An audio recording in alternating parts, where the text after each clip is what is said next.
প্রথমবারের মতো একসঙ্গে পর্দা ভাগাভাগি করতে যাচ্ছেন দুই বাংলার জনপ্রিয় অভিনেত্রী জয়া আহসান এবং দুই সঙ্গীতশিল্পী প্রীতম হাসান ও এলিটা করিম।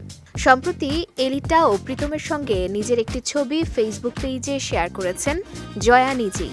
সঙ্গে লিখেছেন, প্রীতম হাসান ও এলিটা করিমের সঙ্গে কাজ করতে পেরে আমি দারুণ রোমাঞ্চিত। আশা করছি দারুণ একটি সিনেমার খবর শীঘ্রই ভাগাভাগি করতে পারব।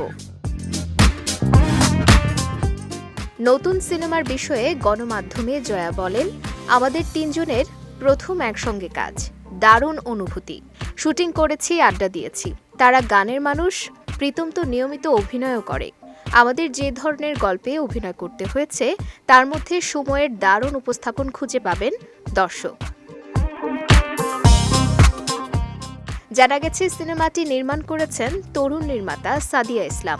ছবিটি প্রসঙ্গে এই নির্মাতা জানান, নতুন প্রকল্পটির নাম এখনো ঠিক হয়নি, তবে দেশের দর্শকদের জন্য দারুণ একটি মিউজিক্যাল আসছে।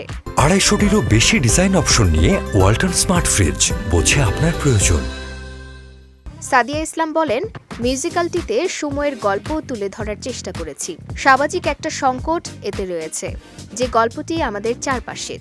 আমরা সভ্যতার সঙ্গে যেভাবে এগিয়ে যাচ্ছি, সেখানে মানুষ নাগরিক জীবনে একা হয়ে যাচ্ছে। দিন শেষে খেয়াল রাখার মানুষ যে প্রয়োজন, সেগুলোই তুলে ধরার চেষ্টা করেছি নতুন প্রজেক্টটিতে। অভিনয়ের পাশাপাশি মিউজিক্যালটিতে গানও করেছেন এলিটা করিম ও প্রীতম হাসান। 27 জানুয়ারি ইউটিউব ও সামাজিক যোগাযোগ মাধ্যমে মুক্তি পাবে মিউজিক্যালটির ট্রেলার, এমনটাই জানিয়েছেন এর নির্মাতা।